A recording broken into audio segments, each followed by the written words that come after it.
बिस्मिल्लाहिर्रहमानिर्रहीम जी, मैं हूं जुल्फ़िकार अली शाह और आप देख रहे हैं मरकज़ टीवी न्यूज़ चैनल। आज की गुफ्तगू के अंदर जो हमारा मौजू है वो ये है कि तहरीक इंसाफ जो गुज़श्ता दिनों एकदम जिसे कहते हैं ना बिफर जाना, कि पहले वो जलसे कर रही थी और उसके बाद महीना सवा के बाद वो एहतजाज की कॉल देना, लेकिन उसके फ़ौरन बाद जो है वो जलसे जुलूस को साइड पे रख के वो एहतजाज के ऊपर आ गई। और अच्छा, एहतजाज भी जो है वो भी बार बार इस्लामाबाद के ऊपर चढ़ाई करना। तो ये सारी चीज़ें एकदम क्यों? ज़ाहिर है कि खान साहब जो हदायत देते हैं उसके पीछे एक बड़ा जो है ना वो समझे कि गहराई होती है उसके अंदर कि जनाब ये क्यों ये सारा चीज़ें जो है ना वो एकदम मरने मराने पे जिसे कहते हैं ना तहरीक इंसाफ वो तुल गई थी। तो ये इस पुरतशद्दद जो एहतजाज है उसकी आखिर जो है ना वजह क्या है? तो वजह जनाब कोई एक नहीं है, वजह एक से जो है ना वो ज़्यादा है। और उसमें जो पहली वजह है वो ये है कि खान साहब की तमाम तर कोशिशों के बावजूद से मुराद ये है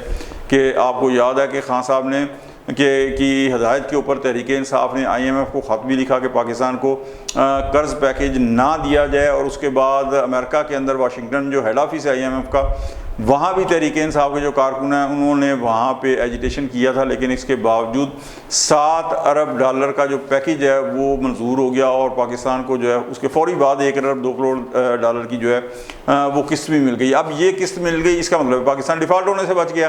तो खान साहब तो 2022 से अप्रैल के फ़ौरन बाद से जो है वो एक राग आप रहे थे डिफ़ॉल्ट। और उन्होंने कोशिश भी बहुत की कि किसी तरीके से पाकिस्तान जो है डिफ़ॉल्ट हो जाए। यूरोपियन यूनियन को भी उन्होंने ईमेल से डाली, हज़ारों ईमेल्स के पाकिस्तान का GSP प्लस स्टेटस जो है वो ख़त्म हो जाए, लेकिन अल्लाह का शुक्र है कि ऐसा नहीं हुआ। तो एक तो ये वजह यह है कि जो IMF का कर्ज़ पैकेज है $7 अरब पाकिस्तान को, वो उसकी मंजूरी जो है ना वो हो गई। अच्छा, उसके बाद इसी के तसलसल में ज़ाहिर है कि अगर वहाँ से हुआ है तो फॉरेन रिज़र्व के अंदर भी इजाफा होगा। सेकेंडली ये हुआ है कि एक मिथ जो थी वो 2018 से पहले बना दी गई थी सोशल मीडिया के ऊपर। अब वो पता नहीं क्या क्या चीज़ें थी, मसला अगर वो तो एक लंबी लिस्ट है कि खान साहब अगर 2018 में इक़्तिदार में ना आते तो हम उनके मतलब पता नहीं कौन कौन सी गलतफहमियों का शिकार होते। तो उसके अंदर एक मिथ ये भी थी कि जनाब ये तो चोरों और डाकुओं की हुकूमत है, खान साहब को एक दफ़ा आ जाने दें, फिर आप देखें जनाब बैरून मुल्क जो सरमायाकार है उनकी लाइन लगी होगी और यहाँ पे सरमायाकारी करने की, और जनाब सारी जो पाकिस्तानी हैं वो अपने डॉलर के ऊपर डॉलर भेजते चले जाएंगे। लेकिन ऐसा नहीं हुआ जनाब, इसलिए कि 3 साल 8 माह के बाद भी कोई ऐसी बड़ी जो सरमायाकारी जो है पाकिस्तान के अंदर नहीं आई। लेकिन अब क्या हुआ है कि जो पहली तिमाही है जुलाई से लेकर सितंबर तक, उसके अंदर जो तरसीलात ज़र हैं उनमें भी इजाफा हुआ। फिर सऊदी अरब का वफ्द, आम आदमी को तो बाद में पता चलता होगा ना कि ये वफ्द आ रहा है, लेकिन ज़ाहिर है कि खान साहब एक इन्फॉर्म्ड पर्सन है, वो पाकिस्तान की एक बड़ी सियासी पार्टी के जो है सरबराह हैं, तो उनके इल्म में तो ये सारी चीज़ें होंगी कि सऊदी अरब का 130 रुकनी वफ्द जो है वो जनाब आ रहा है। और ज़ाहिर है सरमायाकारी का वक्त आ रहा है तो उसके अंदर जो है मुआहदे भी होंगे, और मुआहदे होंगे तो डॉलर भी पाकिस्तान में आएंगे, तो कोई बिला वजह तो नहीं आ रहा। अच्छा, उसके बाद एशियाई तरक्याती बैंक के वफ्द ने भी जो है वो भी दौरा किया, जो 3 साल में $6 अरब 40 करोड़ पाकिस्तान के अंदर लाएगा। अच्छा, इसके साथ आप ये देखें कि स्टॉक एक्सचेंज के अंदर रिकॉर्ड इजाफा हो रहा है, 86,000 जो 100 इंडेक्स है उसे की हद जो है वो अबूर कर चुका है। तो ये एक तो ये जो इकानमी के मैदान के अंदर जिसके अंदर खान साहब सबसे ज़्यादा अल्लाह माफ़ करे कोशिश कर रहे थे कि पाकिस्तान किसी तरीके डिफ़ॉल्ट हो जाए, वो ना सिर्फ ये है कि डिफ़ॉल्ट होने से बचा है, तो ये इकानमी के मैदान के अंदर जो कामयाबियाँ हैं मौजूदा गवर्नमेंट की, ये एहतजाज की वजह बनी है। क्यों कि अगर किसी मुल्क के अंदर एहतजाज होगा, सियासी जो है वो उदम इस्तेहकाम होगा, तो वहाँ पर ज़ाहिर है कि माशी इस्तेहकाम नहीं आ सकता। तो एक ये वजह है। दूसरी वजह शंघाई तावन कॉन्फ्रेंस है, और उस कॉन्फ्रेंस के अंदर इंडियन जो फॉरेन मिनिस्टर हैं जयशंकर का आना, ये भी एक बहुत बड़ी कामयाबी है। मेरे ख्याल में 10 साल के बाद कोई जो है वज़ीर ख़ारजा इंडिया का जो है वो पाकिस्तान जो है वो आ रहा है। इस कॉन्फ्रेंस का पाकिस्तान में होना ही जो है वो मौजूदा गवर्नमेंट की जो खारजा पॉलिसी है उसकी बहुत बड़ी कामयाबी है। और उसकी वजह मैं ये बताता हूँ कि 2021 के अंदर इस्लामिक सरबराह जो तंजीम थी उसका वज़रा ख़ारजा का इजलास हुआ था, तो तहरीक इंसाफ के सोशल मीडिया आज तक उसे इस्लामिक सरबराह कॉन्फ्रेंस जो है ना क्या कि उसके ढोल पीट रहे हैं, हालांकि वो सिर्फ वज़रा ख़ारजा का था। तो ये इसके अंदर तो मेरे ख्याल में 12 से ज़्यादा, जो 12 तकरीबन जो सरबराह मुमलकत हैं वो जो है ना वो आ रहे हैं।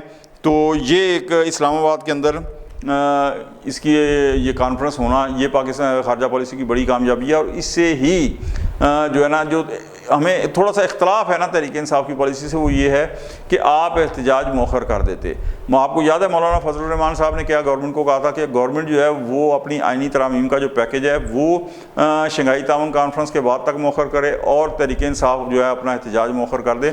गवर्नमेंट ने तो वो मौखर कर दी, लेकिन तहरीक इंसाफ अफसोस के साथ कहना पड़ता है कि उन्होंने अपने एहतजाज को मौखर नहीं किया। तो एक ये जो थी ये वजह थी, इसीलिए बार बार जो है ना इस्लामाबाद के ऊपर चढ़ाई करके और रेड जोन के अंदर जाके जनाब हम डी चौक जाएंगे, तो ये चीज़ें करना। और फिर एक चीज़ मैं आपको बताऊं कि कॉन्फ्रेंस तो बाद में होनी थी, लेकिन जो एडवांस डेलीगेशंस हैं वो पहले आए होते हैं। उनके लिए अमन अमान का मसला अगर खुदा ना खासा क्रिएट हो जाता तो पाकिस्तान, अगर ये कॉन्फ्रेंस मनसूख हो जाती या पाकिस्तान से कहीं और मुलतवी हो जाती, तो पूरी दुनिया के अंदर पाकिस्तान की ना सिर्फ ये कि बहुत बड़ी नाकामी होती, बल्कि जागासाई जो है वो भी होती। लिहाजा ये कोशिश करना कि ये कामयाब कॉन्फ्रेंस पाकिस्तान में ना होने पाए, ये मुल्क दुश्मनी है, ये सियासत नहीं है। सियासत आपने करनी है हुकूमत के साथ करें, लेकिन रियासत के साथ जो है ना सियासत, ये ज़ाहिर है कि ये एक मुल्क दुश्मनी के ज़िम्मे में आती है। अच्छा, इसके अलावा जो और एक बहुत बड़ी वजह है वो है मशहूर ज़माना आइनी तरामीम का पैकेज, जो कॉन्स्टिट्यूशनल अमेंडमेंट्स हैं उनका जो पैकेज है वो है।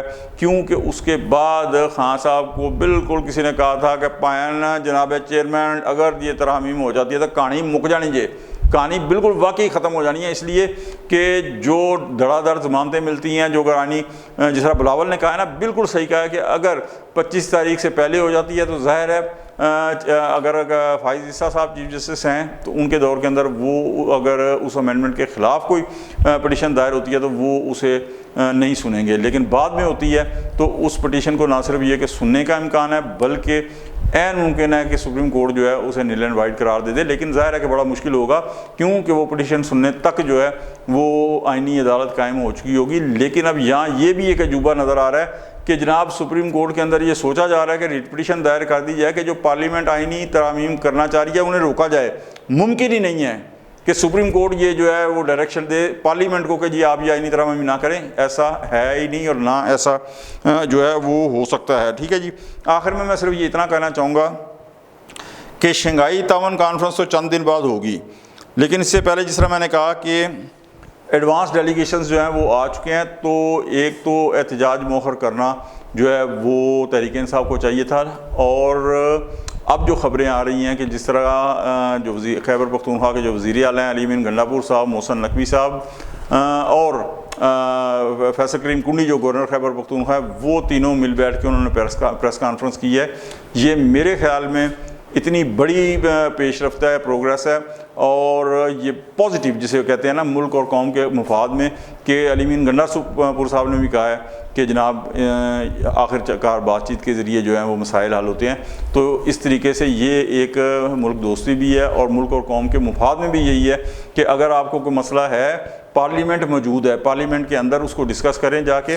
तमाम मसाइल अगर वहाँ नहीं होते तो फिर आप पार्लियामेंट से बाहर जो है वो आप मुज़ाकरात की टेबल के ऊपर वो मसाइल हल करें।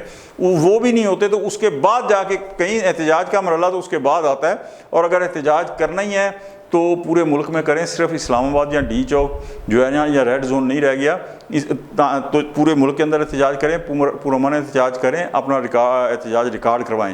तो ये सारी चीज़ें हैं ताकि मुल्क और मुल्क के अंदर अमन व अमान की सूरत जो है वो कायम रहे और पाकिस्तान के अंदर सियासी इस्तेहकाम जो है वो रहेगा तो माशी इस्तेहकाम जो है वो आएगा। उसके बगैर ना मईशत के अंदर तरक्की होगी और ना जो है ना मुल्क आगे चल पाएगा। आज तक के लिए इतना ही, इंशाल्लाह मिलते हैं अगले वीलॉग में। अगर आपको हमारा वीलॉग पसंद आए तो लाइक कर दें, दोस्तों तक शेयर कर दें और हमारे मरगला टीवी चैनल को सब्सक्राइब कर दें और बेल आइकन का बटन ज़रूर दबा दें ताकि नई आने वाली वीडियोज़ बर वक्त आप तक पहुँच सकें। अगले वीलॉग तक के लिए जुल्फ़कार अली शाह को इजाज़त दें। अल्लाह हाफ़िज़।